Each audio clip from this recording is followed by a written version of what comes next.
Bien, bienvenidos sean todos para los que nos están escuchando por internet. Estamos viendo la serie que se llama Membresía Bíblica, la membresía bíblica. Bien, eh, entre todos los tópicos que vamos a tomar, estamos empezando por el primer punto con esta pregunta: ¿qué es un cristiano bíblico? Voy a hacer un pequeño resumen de lo que se dio en el sermón anterior, en la enseñanza anterior. ¿Qué es un cristiano bíblico? 4 puntos aquí que he expuesto, de los cuales 2 han sido explicados previamente ya. Primer punto: un cristiano bíblico es una persona que ha enfrentado auténticamente el problema de su propio pecado. ¿De qué se trata? Un cristiano es alguien que ha enfrentado el problema de su pecado. Resulta que este problema es doble. ¿Por qué razón? Porque empezamos con un expediente negativo, haciendo referencia a ¿qué cosa decíamos? A el pecado original.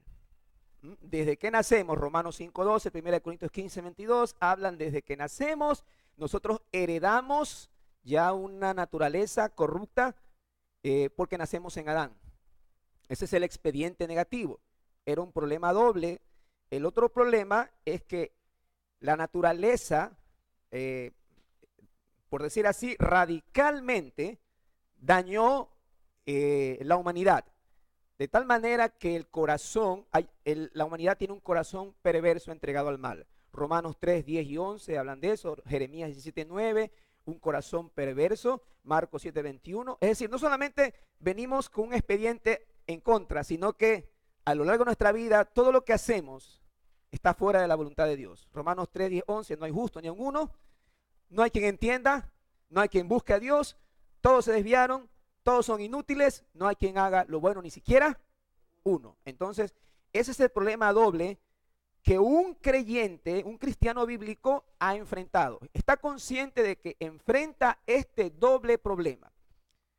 El segundo punto que hayamos revisado es que un cristiano bíblico es aquel que ha considerado seriamente que el único remedio divino para el pecado, es decir, no es un remedio que viene de sí mismo, no viene de sus propias fuerzas. Decíamos algo aquí con respecto, el cristianismo no es un esquema de autoayuda en el que te arreglas a ti mismo con la ayuda de Dios. No es ayúdate que yo te ayudaré. No podemos hacer nada porque Efesios 2:1 dice claramente que estábamos muertos en delitos y pecados. Entonces, el cristiano bíblico debe reconocer que la ayuda es divina, no viene de sus propias fuerzas. Y hablábamos también de que esta ayuda,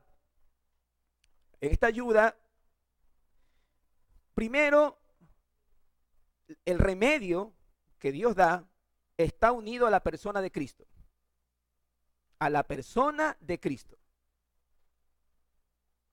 Decíamos aquí, por ejemplo, la solución para nuestro problema de pecado no está en un rito, no está en una obra, no está en una religión, no está en una virtud, sino en una persona. No es por ser bautista, no es por conocer las doctrinas de la gracia, no es por ser reformado, no es por estar en la sana doctrina. Es bueno conocer la sana doctrina, pero el cristiano bíblico debe reconocer que el remedio para su pecado está en la persona de Cristo. El cristiano bíblico debe reconocer que el remedio para su pecado está centrado en la obra de la cruz.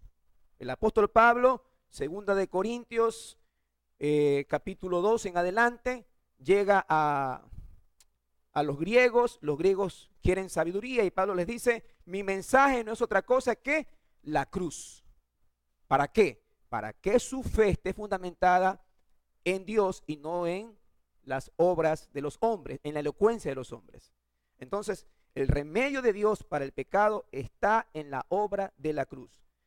Y finalmente veíamos también que el remedio de Dios para el pecado es adecuado para todos los hombres y se ofrece a todos los hombres sin discriminación. Si fueran dadas condiciones para la disponibilidad de Cristo, yo creo que ninguno, y es verdad, no creo, la Biblia lo afirma, ninguno podría encontrar se le podría encontrar algo para decir, tú sí puedes estar dispuesto para escuchar el Evangelio. Resulta que esa maravillosa provisión viene de Dios y se ofrece a todos los hombres sin discriminación. De ahí la labor del evangelismo, anunciar el Evangelio. Si usted está aquí y usted está entendiendo lo espiritual, es porque Dios ha tenido misericordia con usted. Si usted está entendiendo lo espiritual, no es porque tenga un intelecto mayor, no es porque sea mejor que los demás, no es porque haya sido superior al resto de la humanidad. Sencillamente Dios en su gracia decidió salvarlo. Cuando usted escuchó el mensaje, usted lo aceptó, porque Dios hizo una obra en usted, la obra del nuevo nacimiento. Bien, entonces eso es lo que hayamos visto, los dos primeros puntos en cuanto a qué es un cristiano bíblico. El pasaje que estamos encerrando, perdón, ese no es, el pasaje con el cual estamos encerrando todo con respecto a esto de la membresía, me había olvidado hacerlo recuerdo, 1 Corintios 12, 26, 27, de manera que si un miembro padece, todos los miembros se duelen con él, y si un miembro recibe honra, todos los miembros con él se gozan. Vosotros pues sois el cuerpo de Cristo y miembros cada uno en particular. La analogía del cuerpo es excelente, mi hermano. Cada partecita de su cuerpo tiene una función y pertenece a un cuerpo. 1 Corintios 12 está hablando de la iglesia local de los Corintios. Bien, vamos entonces con la parte que nos corresponde hoy. ¿Qué es un cristiano bíblico? 2 puntos más. Un cristiano bíblico, empezamos con este, es aquel que se ha conformado de todo corazón a las condiciones para obtener la provisión de Dios para el pecado. Que las ha aceptado, no las rechaza. Él entiende, el cristiano bíblico entiende que las condiciones para la provisión de Dios para el pecado que se presenta doble es arrepentimiento y fe. Vamos a leer algo previo aquí. Las condiciones divinas son 2: arrepiéntete y cree. Vamos a revisar rápidamente unas cuantas citas. Marcos 1, 14 y 15. Marcos 1, 14 y 15. Jesús, al iniciar su ministerio, dice: después que Juan fue encarcelado, Jesús vino a Galilea predicando, dando a conocer el evangelio del reino. ¿Y qué decía? El tiempo se ha cumplido y el reino de Dios se ha acercado. Arrepentíos y creed en el evangelio. Ahí están esas 2 condiciones. Lucas 24, 46 y 27. Lucas 24, en este caso,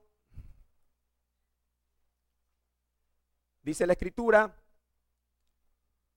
y les dijo, así está escrito, y así fue necesario que el Cristo padeciese y resucitase de los muertos el tercer día, y que se predicase en su nombre el arrepentimiento y el perdón de pecados en todas las naciones. ¿Qué debe predicarse? Arrepentimiento y perdón de pecados. Y Hechos 20, 20, 21. Vamos a Hechos 20, 20.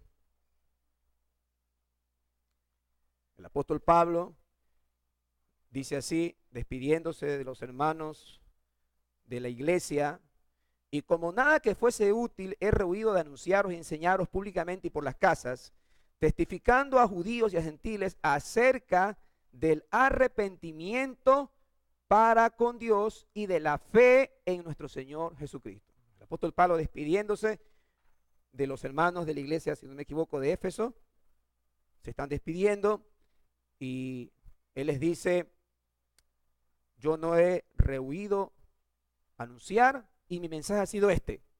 ¿Qué cosas he testificado? A gentiles y a judíos, el arrepentimiento para con Dios y la fe. Arrepentimiento y fe es lo que llamamos conversión. Conversión. Hechos 3:19. Dice así la escritura: así que arrepentíos y convertíos para que sean borrados vuestros pecados, para que vengan de la presencia del Señor tiempos de descanso, tiempos de refrigerio. La Escritura entonces es muy clara para hablar de que esas condiciones a las cuales nosotros hemos aceptado son el arrepentimiento y la fe, que es la conversión. Debemos arrepentirnos y creer. Aunque sea necesario discutir estos como separados, no debemos pensar que el arrepentimiento está siempre divorciado de la fe o que la fe está siempre divorciada del arrepentimiento. En un estudio, recuerdo, hace algunos años, decíamos que son dos caras de la misma moneda. ¿Sí se da cuenta? No están separados, pero se los enseña por separado para poder tener en claro algunas cosas, pero son dos caras de la misma moneda. La verdadera fe está permeada de arrepentimiento y el verdadero arrepentimiento está permeado de fe. Los dos están interconectados entre sí de tal manera que donde quiera que haya una verdadera apropiación de la provisión divina, vamos a hallar a un creyente con fe y arrepentido bíblicamente.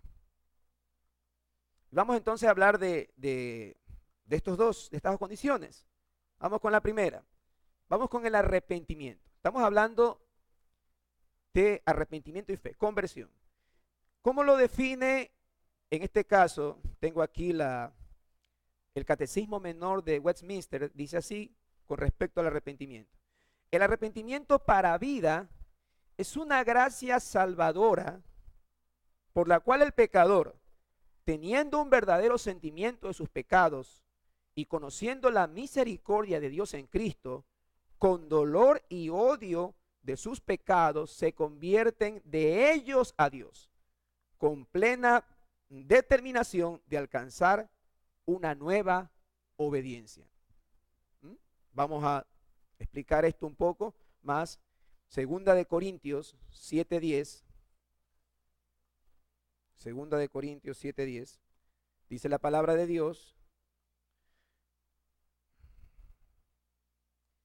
porque la tristeza, que es según Dios, produce arrepentimiento para salvación, de que no hay que arrepentirse, pero la tristeza del mundo produce muerte. Como que vamos a ver la nueva traducción viviente de este mismo pasaje. Ahí creo que está un poquito más clara.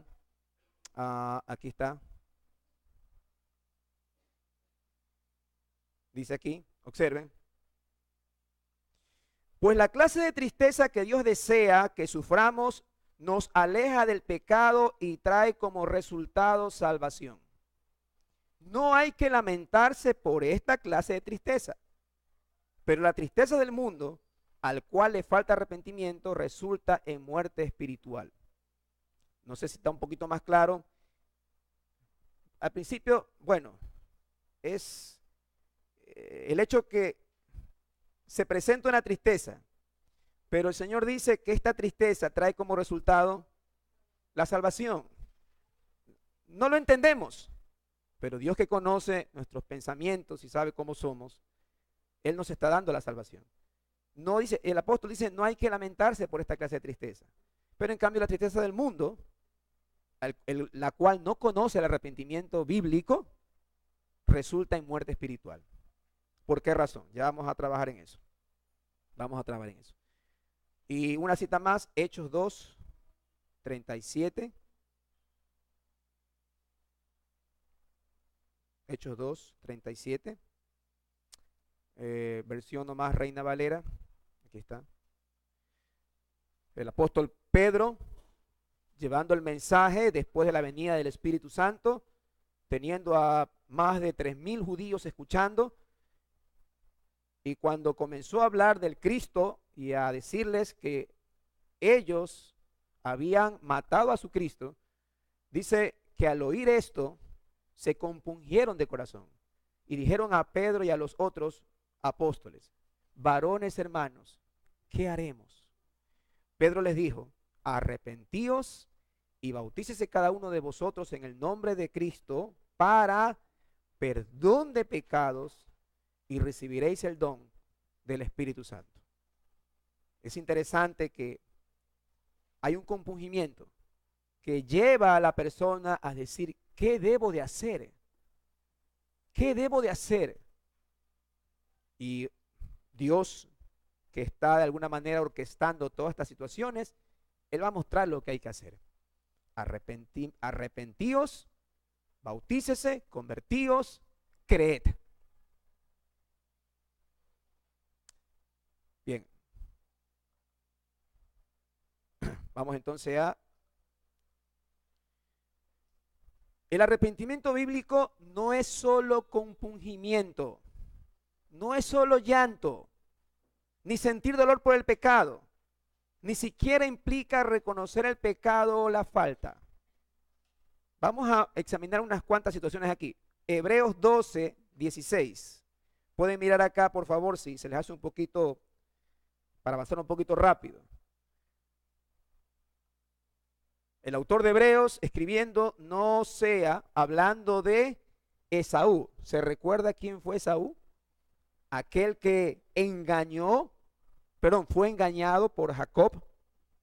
Jacob recibió la primogenitura de su padre. Y dice aquí, Hebreos, no sea que haya algún fornicario profano como Esaú, que por una sola comida vendió su primogenitura. Si no conoce de la cita, tendría que buscar en el Antiguo Testamento la situación que se está dando ahí. Pero es interesante lo que dice después. Porque ya sabéis, dice, mire, que aún después, hablando de Esaú, deseando heredar la bendición, fue desechado y no hubo oportunidad para el arrepentimiento, aunque la procuró con lágrimas. No hubo oportunidad para arrepentimiento. Es decir, que alguien puede llorar amargamente y aún así no evidenciar un arrepentimiento genuino, ni sentir dolor por el pecado. Mateo 27, 3 al 5. En este caso, hablando de Judas, entonces Judas, el que le había entregado, viendo que era condenado Jesús, devolvió arrepentido las 30 piezas de plata a los sacerdotes y ancianos. ¿Y qué decía? Yo he pecado entregando sangre inocente. Mas ellos dijeron, ¿qué nos importa eso a nosotros? Allá tú. Arrojando las piezas de plata en el templo, salió, fue y se ahorcó. O sea, si usted ve aquí, sí, él conocía, él de alguna manera asentía de que había entregado sangre inocente. Ni siquiera implica reconocer el pecado o la falta. Bueno, está el ejemplo de Judas y traigo también otro ejemplo. Primera de Samuel 15, 24. Usted conoce este caso. Entonces Saúl dijo a Samuel, yo he pecado, pues he quebrantado el mandamiento de Jehová y tus palabras, porque temía al pueblo y consentía la voz de ellos. Perdona ahora mi pecado. ¿Se recuerda en el caso de la orden que tenía Saúl para destruir a Amalek? Pero Saúl, ¿qué hizo? Guardó lo mejor del botín y Samuel le dice que había pecado. Y él dice, yo he pecado. Saúl reconoce, yo he pecado, pues he quebrantado el mandamiento de Jehová y tus palabras. Y le dice Saúl a Samuel, vuelve conmigo para que adore a Jehová. Y Samuel respondió, no volveré contigo porque desechaste la palabra de Jehová y Jehová te ha desechado para que no seas rey sobre Israel. Entonces, el arrepentimiento bíblico no es solo compungirse, mostrar dolor, llanto, ni sentir dolor por el pecado, ni siquiera implica reconocer el pecado o la falta.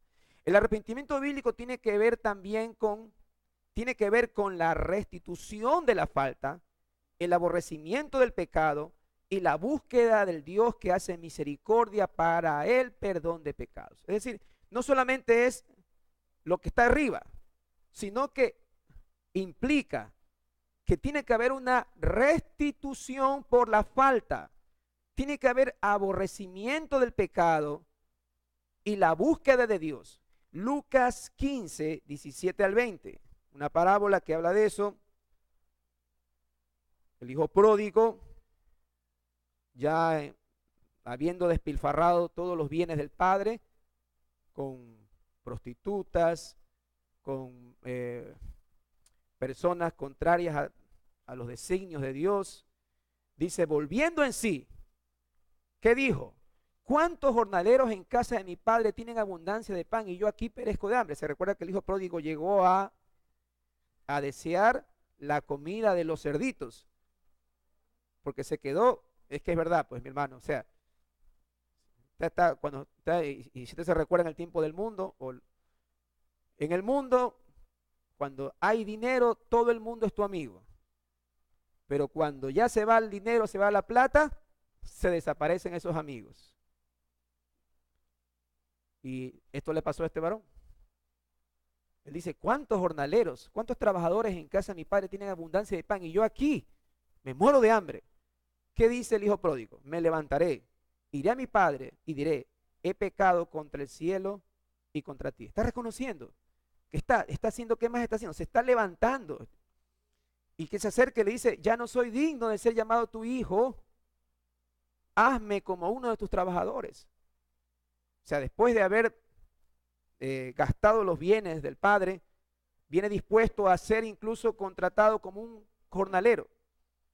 Dice, y levantándose vio a su padre, y cuando estaba lejos, lo vio y fue movido a misericordia, corrió y se echó sobre su cuello y le besó. Bueno, ahí la situación se ve cómo el padre trata a su hijo, pero ¿qué es lo que hizo él? Fue consciente del pecado, se levantó y estuvo dispuesto a ¿qué? ¿Sabes qué, padre? Déjame trabajar, porque todo ese dinero que tú me diste, yo lo gasté indignamente, así que quiero restituir ese dinero. Lucas 19, 8, 9, un caso muy conocido, un chiquitín, le dice chiquitín, un hombre pequeño, ¿no? Zaqueo, entonces, puesto en pie, dijo al Señor. El Señor Jesús está en su casa, lo invitaba a cenar, es un publicano aborrecido por la nación judía, y le dice al Señor, he aquí, Señor, la mitad de mis bienes doy a los pobres, y si en algo defraudado a alguno, se lo devuelvo. Estaba dispuesto a entregar 4 veces lo que había él robado. Si alguno defraudado, quiero restituir eso. Jesús le dijo, hoy ha venido la salvación a esta casa. El arrepentimiento no es estar lo suficientemente dolido como para dejar tu pecado. Nunca conocerás la misericordia perdonadora de Dios mientras estés casado con tu pecado. Es verdad, Primera de Juan dice que nosotros, si decimos que no pecamos, somos mentirosos. Pero Primera de Juan 3:9 deja muy en claro, mi hermano, esto de estar casado con tu pecado, no es otra cosa que practicar el pecado. Todo aquel que es nacido de Dios no practica el pecado porque la simiente, la nueva naturaleza de Dios permanece en él y no puede pecar porque es nacido de Dios. Así que una evidencia clarísima, mi hermano, es el hecho de no practicar el pecado. Y si hay práctica de pecado, pues como está consciente, es un creyente auténtico, ¿qué va a hacer? ¿Se va a quedar ahí? No. Va a buscar, según la palabra de Dios, buscando la dirección de Dios, cómo deshacerse de toda práctica de pecado. Una cosa es que nos levantemos en la mañana con el pie izquierdo a veces y por nuestra manera de ser a veces decimos palabras fuertes y ofendemos a nuestras esposas o nuestros esposos. Y luego tengamos que pedirle perdón, decir, perdóname, mija, no, nena, no quise decir esto, discúlpame. La otra cosa es vivir en una práctica de pecado. Entonces, eso es lo que está expresando aquí, el hecho de nunca conocerás la misericordia perdonadora de Dios mientras estés casado con tu pecado. El arrepentimiento es el divorcio del alma del pecado, pero siempre estará unido a la fe. Y es lo próximo que vamos a hablar. Entonces, quiero que esté claro esto, mi hermano. No, el arrepentimiento bíblico no es solamente llanto, ni dolor, ni reconocer el pecado. No, es restitución de la falta, es apartarse de la práctica del pecado, es buscar la dirección y la voluntad de Dios. Amén. Y estamos hablando de las condiciones, la otra condición, las dos caras de la misma moneda es la fe. ¿Cuál viene primero? Arrepentimiento, fe, fe, arrepentimiento. Lo único que sabemos, poder decir con certeza, es que vienen juntas, dos caras de la misma moneda. La fe bíblica no es una fe circunstancial. Primero, para entender qué es una fe bíblica y qué no es una fe bíblica. La fe bíblica no es una fe circunstancial. ¿Qué quiero decir con esto de circunstancial? Este tipo de fe viene a través de una causa externa o una circunstancia. Por ejemplo, Juan 6:26, para que tengamos idea. Evangelio de Juan 6:26. ¿Se recuerda a Jesús alimentando a las multitudes? En el versículo 26 de Juan 6, respondió Jesús y le dijo: de cierto digo que me buscáis, no porque habéis visto las señales, sino porque comisteis el pan y os saciasteis. Entonces, la fe que estaban ellos mostrando no era tanto por las palabras de Cristo, sino por qué razón. Porque tenían encebollado gratis.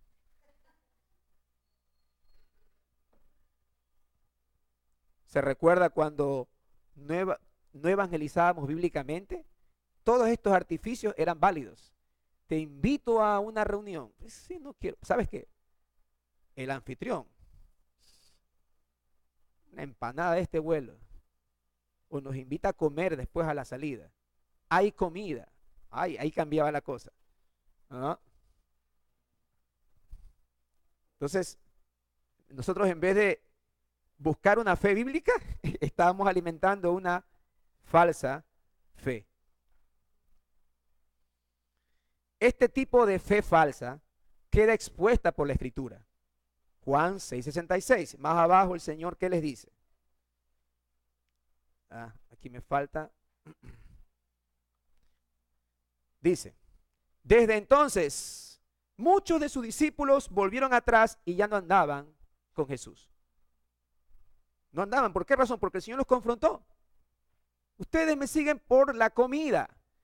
Y comenzó a hablarles: yo soy el pan de vida. Y comenzó a hablarle palabras espirituales. Y si tuviéramos la oportunidad de leer el contexto rapidito, dice en el versículo 60, al oírlas muchos de sus discípulos dijeron: dura es esta palabra, ¿quién la puede oír? Entonces por eso es que algunos decidieron marcharse. Entonces quiero que entienda que la misma Escritura expone la fe que es falsa.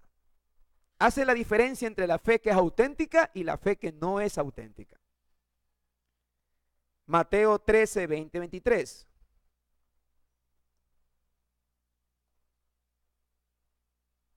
¿Se recuerda la parábola del sembrador? Cuando el Señor explica la parábola del sembrador, Él dice: el que fue sembrado entre pedregales, este es el que oye la palabra y la recibe con gozo. Ahí está. Nosotros podemos pensar, ahí hay un creyente. Pero como no tiene raíz en sí, sino que es de corta duración, al venir la aflicción o la persecución a causa de la palabra, luego ¿qué? Tropieza. Y luego dice también: y el que fue sembrado entre espinos es el que oye la palabra, pero el afán de este siglo y el engaño de las riquezas ahogan la palabra y se hace infructuosa. Si ven las circunstancias externas que muestran que era una fe sencillamente circunstancial. A veces muchos están en la iglesia porque han pasado tiempos dolorosos y están ahí. Y de alguna manera asisten, de alguna manera participan, se convierten en miembros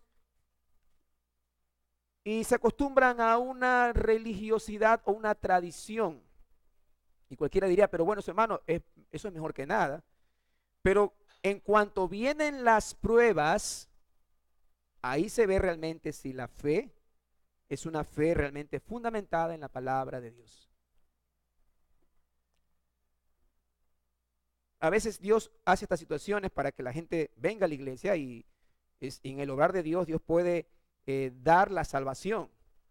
Pero asimismo muchos pueden venir buscando sencillamente algo que llene sus corazones, pero Dios se encarga de pasar, como decimos nosotros, el filtro. de saber si esa fe es una fe realmente bíblica. La fe es echar el alma en Cristo, sobre Cristo, tal y como Él es ofrecido en el Evangelio. La fe es comparada con el beber de Cristo, el mirar a Cristo, el seguir a Cristo y el huir a Cristo. Juan 1:12, mas a todos los que le recibieron, a los que creen en su nombre, les dio la potestad de ser llamados hijos de Dios.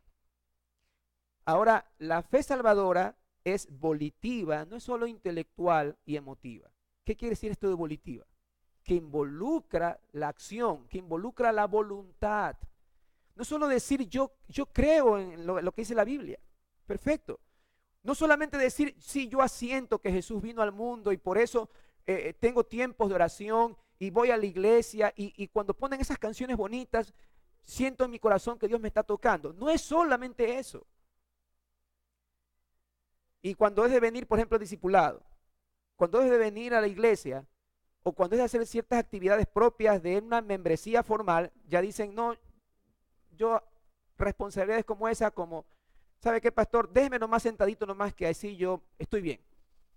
No es solamente intelectual, no es solamente emoción, somos humanos, estamos formados por emociones. Debe de haber voluntad. Y usted sabe, Mateo 7:21 es muy claro cuando habla, no todo el que me dice Señor, Señor entrará en el reino de los cielos, sino, ¿quiénes? Los que hacen la voluntad de mi Padre que está en los cielos.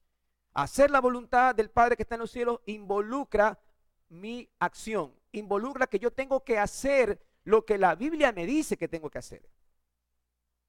Es voluntad. Por eso que al trabajar en una membresía formal, mi hermano, tal vez si usted ya de entrada dice, uy, esto está muy, como que esto no va para mí. Bueno, quédese sentadito nomás, mi hermano. Pero yo necesito saber con quiénes debo trabajar en las responsabilidades del reino de los cielos. No sé si me está entendiendo. ¿A quién está dispuesto, como dice, cargue su cruz y sígame? ¿Se recuerda cuando Jesús le decían eso?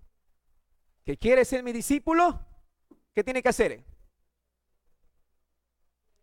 Negarse a sí mismo.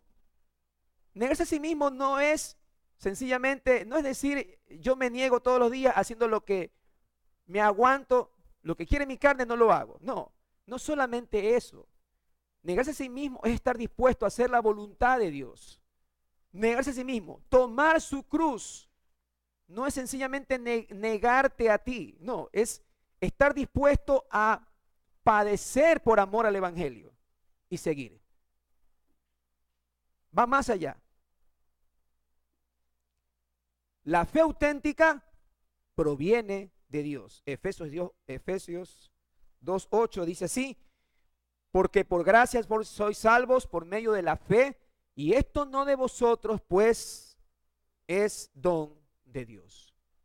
Es Dios en su misericordia que permite que sus hijos entiendan el reino de los cielos, entiendan lo espiritual. Bien, entonces hemos visto el tercer punto, un cristiano bíblico es aquel que se ha conformado de todo corazón a las condiciones. ¿Cuáles son esas condiciones? Arrepentimiento bíblico y una fe auténtica. Amén. Tomar su cruz no quiere decir que aguante calor aquí en la iglesia. Eso no es tomar su cruz. Y el cuarto punto es, un cristiano bíblico es una persona que manifiesta en su vida que sus declaraciones de arrepentimiento y fe son reales. Él puede decir, usted puede decir, pastor, yo me he arrepentido bíblicamente y mi fe es auténtica, pero de alguna forma yo tengo que evaluar si esa declaración es real. Y para poder entenderlo mejor, hablamos de obras dignas de arrepentimiento y hablamos también de que somos creados para buenas obras. Vamos con obras dignas de arrepentimiento. Pablo predicó que los hombres debían arrepentirse y volverse a Dios haciendo obras dignas de arrepentimiento. Hechos 26:20. Hechos 26:20. El apóstol Pablo dice, tomando un poquito del contexto, por lo cual, oh rey Agripa, no fui rebelde a la visión celestial, versículo 20, sino que anuncié primeramente a los que están en Damasco y Jerusalén y por toda la tierra de Judea y a los gentiles que se arrepintiesen y se convirtiesen a Dios, haciendo ¿qué cosa? Obras que muestren, que evidencien un genuino arrepentimiento. Juan el Bautista, usted sabe, usted lo ha escuchado cuando hemos revisado el Evangelio de Juan, predicaba hacer frutos dignos de arrepentimiento. Lucas 3:8. Usted se imagina todo el mundo escuchándolo a Juan ahí en el río, y Juan les dice: haced pues frutos dignos de arrepentimiento y no comencéis a decir dentro de vosotros mismos: hey, somos hijos de Abraham, tenemos a Abraham por padre. Porque os digo que Dios puede levantar hijos de Abraham aún de estas piedras. Sí, había un grupo de personas que se echaban y se bautizaban para arrepentimiento con Juan el Bautista. Pero había otros grupos de religiosos que no lo hacían. ¿Por qué no lo hacían? Porque nosotros somos hijos de Abraham. Que tenemos la ley, conocemos la palabra de Dios, no sabemos de dónde ha salido este. Y Juan les dice: y no piensen ustedes que porque son hijos de Abraham, porque, voy a decirlo de otra manera, porque son descendientes de los israelitas en la carne, por decir que son descendientes en la carne, eso los va a salvar. Eso los va a salvar. No, porque Dios aún puede levantar de las piedras hijos de Abraham.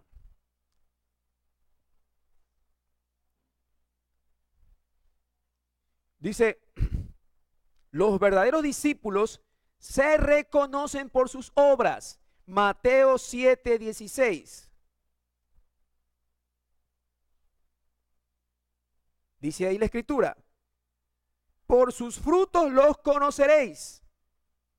¿Acaso se pueden recoger uvas de los espinos o higos de los abrojos? Hasta el 20. Así pues, todo buen árbol da buenos frutos, pero el árbol malo da frutos malos. No puede el árbol que es bueno dar malos frutos, ni el árbol malo dar frutos buenos. Todo árbol que no da buen fruto es cortado y echado en el fuego.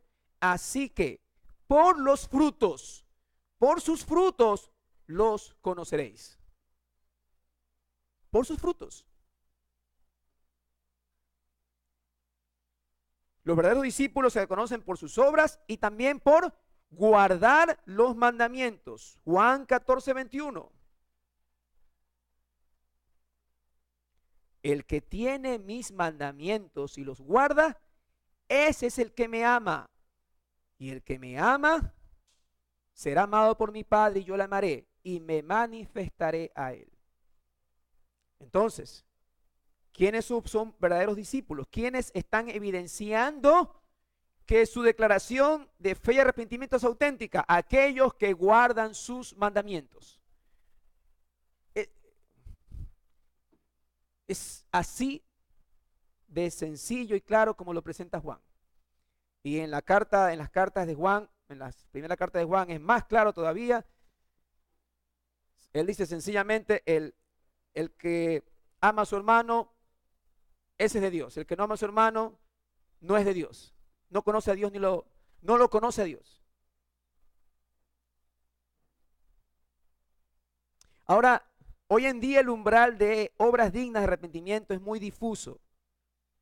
Esto de difuso es como una sombra que no está muy clara. No sé si usted se ha dado cuenta cuando la sombra está atenuada, ¿no? La parte de la sombra hasta que llega el sol. Es difícil distinguir a un verdadero creyente de un falso converso. A veces uno puede decir: ese hermano es un hermano auténtico. Pero a veces salen con unas cosas y dicen, chuzo, ¿será que no son creyentes verdaderos? Pero lo uno después dice, ah, no, no, no, parece que sí son verdaderos creyentes. O sea, quiero que entienda, tal vez en el inicio de la iglesia primitiva era muy claro decir que era cristiano y saber que si permanecía diciendo que era un cristiano, era capaz incluso de perder la vida. Ustedes se imaginan que aquí nos visiten y digan y en este momento a ver quiénes son los que creen en Cristo, a ver quiénes levantan la mano, lo vamos a llevar y lo vamos a sacrificar en el Coliseo Romano. ¿Quiénes son cristianos verdaderos? ¿Y cómo puedo salvarme de eso? Sencillamente tienes que decir que César es tu Dios. ¿Cuántos quedarían? Era más fácil. Pero en este tiempo, con todos los errores doctrinales y la confusión doctrinal que hay,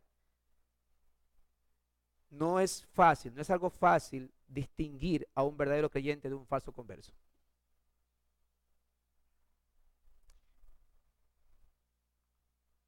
Y finalmente, somos creados para buenas obras. Efesios 2, 8 al 10. Efesios 2, 8 hasta el 10. Ya leímos la primera parte. Por gracia somos salvos por medio de la fe, y esto no de vosotros, pues don de Dios. No es por obras para que nadie se gloríe. Miren lo que está diciendo aquí. No es por obras para que nadie se gloríe. Versículo 10. Porque somos hechura suya, creados en Cristo Jesús para buenas obras, las cuales Dios preparó de antemano para que anduviésemos en ellas. La verdad de la Escritura es que nuestra salvación, así como lo explico aquí abajo, aunque es cosa cierta que no somos salvados mediante buenas obras, es igualmente cierto que somos salvados para buenas obras.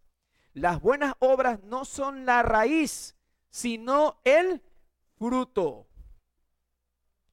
¿Cuál es el problema de la falsa enseñanza, una herejía, como es el caso de la religión católica?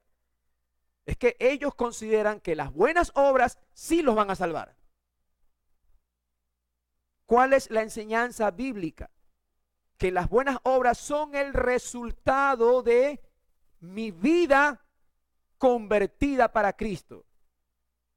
Van a evidenciar, son los frutos que evidencian y son, como lo dice la Escritura en Juan 3:21, observen, dice, mas el que practica la verdad viene a la luz para que sea manifiesto que sus obras son hechas en Dios. Esos frutos, esas obras glorifican a Dios, no me exaltan a mí, glorifican a Dios. O sea, el libro de Santiago, la carta de Santiago es muy clara cuando hace esa comparación y lo lleva a una práctica cristiana. Dice, si tu fe, si tú dices que crees, hey, hasta los demonios creen y tiemblan, pero los demonios, aunque creen, no buscan la salvación, no confían en Dios como Salvador. Así que no puedes decir que porque crees ya eres salvo. Si tu fe es una fe auténtica, esa fe se va a ver reflejada en las obras que estás haciendo. Si hay un hermano en la congregación que está pasando necesidad y tú lo abrazas y sencillamente le dices, Dios te bendiga, estoy orando por ti, pero no provees para lo que necesita, entonces la fe que has manifestado es una fe muerta. Ese arrepentimiento que has manifestado se ha quedado solamente en lágrimas, en compungimiento, en dolor, pero no es bíblico. Así que cambia. Es cierto, las obras no evidencian, las obras no forman parte de nuestra salvación. No partimos de las obras para salvarnos, no. Las buenas obras no son la raíz, sino el fruto. Y finalmente, mi hermano, las buenas obras son evidencias reales de una vida transformada para Cristo. Efesios 4:28.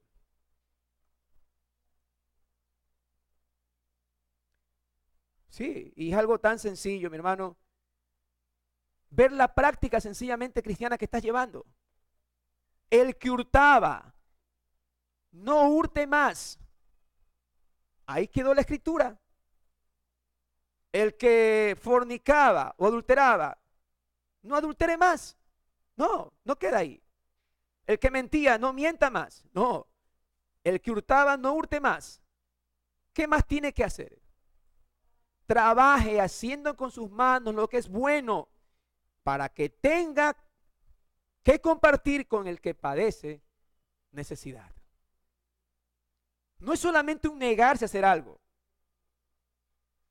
Te niegas por el arrepentimiento, por el aborrecimiento del pecado, por el rechazo de una vida pecaminosa, te separas de la práctica de pecado, pero no solo te quedas ahí, sino que evidencias, esto escuche claro, evidencias en tu vida lo que Dios está haciendo.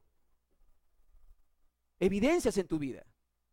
Muchos de nosotros tenemos muchas evidencias que dar en nuestras familias, en nuestras casas, en nuestros trabajos, siendo buenos empleados, llevando el evangelio de Cristo, hablándole de Cristo a nuestros seres más queridos, trabajando y poniendo normas claras en nuestras casas para no participar del pecado. Muchas veces participamos del pecado de nuestros hijos. No, debemos ser claros delante de Dios. Estamos buscando la santificación, estamos hablando de que hemos creído, de que estamos arrepentidos. Entonces debemos trabajar en nuestra santificación y debemos de perseverar en una vida transformada para Cristo. Mucho cuidado, a veces damos puerta abierta para pecado en nuestras mismas familias y no hacemos nada y nos cruzamos de brazos. Cuidado con participar del pecado de sus familiares. Busque la dirección de Dios, busque la voluntad de Dios.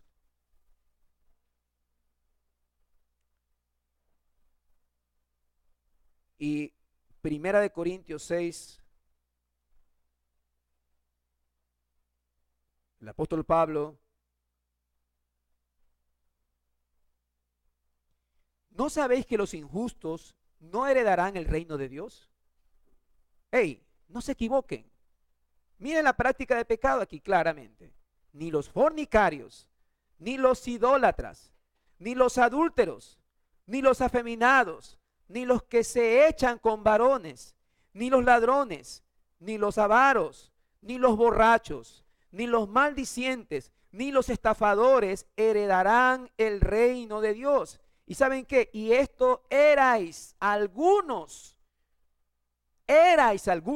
mas ya habéis sido lavados, ya habéis sido santificados, ya habéis sido justificados en el nombre del Señor Jesús y por el Espíritu de nuestro Dios.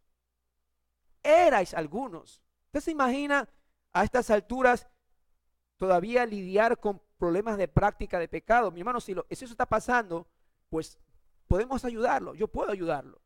Pero usted también debe estar consciente. Acuérdense, desde que empezamos, debe estar consciente de qué cosa. Todo lo que hemos visto en esta primera parte. Si soy un cristiano bíblico, usted debe estar consciente que está enfrentando un problema doble. ¿Cuál es ese problema? El pecado original, el pecado de Adán que está en su vida y que su vida está corrupta radicalmente desde la raíz. Si usted es un cristiano bíblico, usted considera que el único remedio para eso es la persona de Jesús, su obra en la cruz y el mensaje que es predicado para todos. Si usted es un cristiano bíblico, es aquel que se ha conformado de todo corazón, que ha aceptado que la única manera es la conversión. Y la conversión incluye fe y arrepentimiento bíblicos.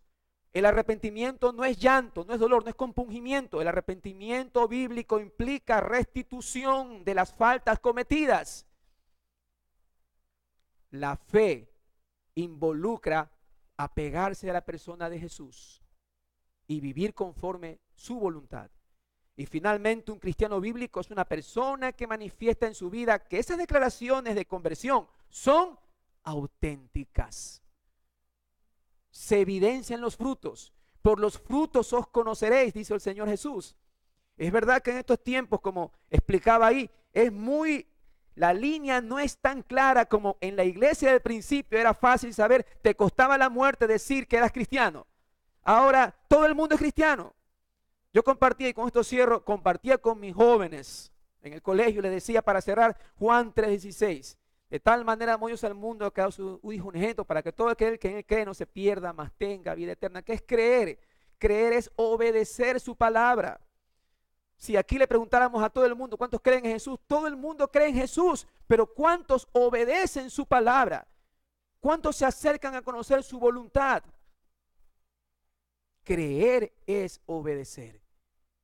El cristiano bíblico evidencia su conversión por sus frutos. Amén. Amén. Entonces quiero que tengan bien en claro, porque les voy a enviar unas cuantas preguntitas ahí.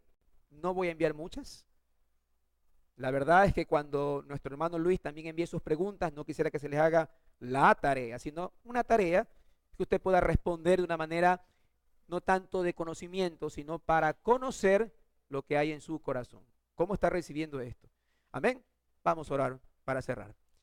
Mi Dios amado y poderoso.